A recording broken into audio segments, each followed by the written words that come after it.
Imaginez un musulman torturé de la pire des manières, au point où ils l'ont presque laissé mourir de faim et ne lui ont proposé que de la viande de porc et du vin. Il n'a jamais délaissé sa religion et ne leur a jamais accordé la moindre victoire. Écoutez bien cette histoire incroyable de Abdullah ibn Hudhafa al-Sahmi. On est en 19 après la Hijra, sous le calife Omar ibn al-Khattab radiyallahu anhu.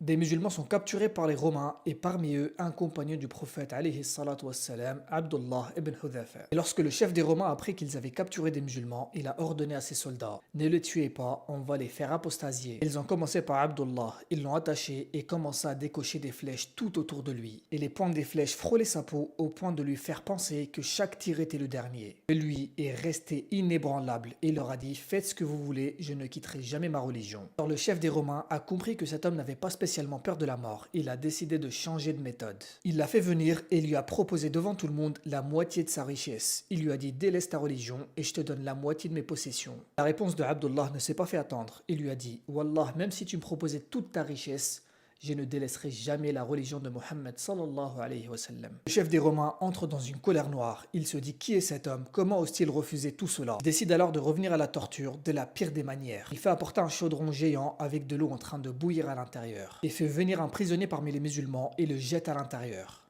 Tout ça sous les yeux de Abdullah et lui dit: tu seras le prochain si tu reviens pas sur ta religion.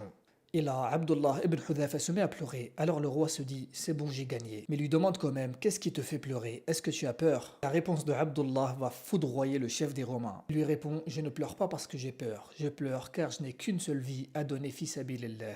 Et ajoute: j'aurais aimé en avoir autant qu'il y a de poils sur mon corps pour toutes les donner fi sabilillah. Le chef des Romains devient complètement fou et décide de le remettre en prison car il voyait pas cela comme une victoire. Et après plusieurs jours en prison, sans nourriture ni eau, il ordonne qu'on lui apporte seulement du vin et du porc. Et Abdullah refuse tout en sachant qu'il lui était permis d'en manger. Il préfère mourir de soif et de faim plutôt que de leur laisser la moindre victoire. Et devant toute cette résistance, il décide de l'éprouver d'une manière complètement différente. Ils apportent une femme sublime qui se parfume et s'embellit pour le séduire, et ils la font rentrer dans sa cellule. Quelques minutes plus tard, la femme ressort complètement bouleversée. Et elle dit: je ne sais pas si c'est un homme ou c'est une pierre. Il l'a même fait douter de sa féminité. Elle dit avoir essayé toutes les manières possibles pour le séduire et le faire tomber, mais il ne l'a même pas regardé. Abdullah ibn Hudhafa devient la seule préoccupation du chef des Romains, au point où il a délaissé tous ses autres devoirs et ne pense qu'à lui. Il le fait alors venir une dernière fois pour avoir gain de cause. Il lui dit: embrasse ma main et je te libère. Abdullah réfléchit quelques secondes, ensuite il lui dit: j'accepte, mais à une seule condition. Tu libères tous mes compagnons.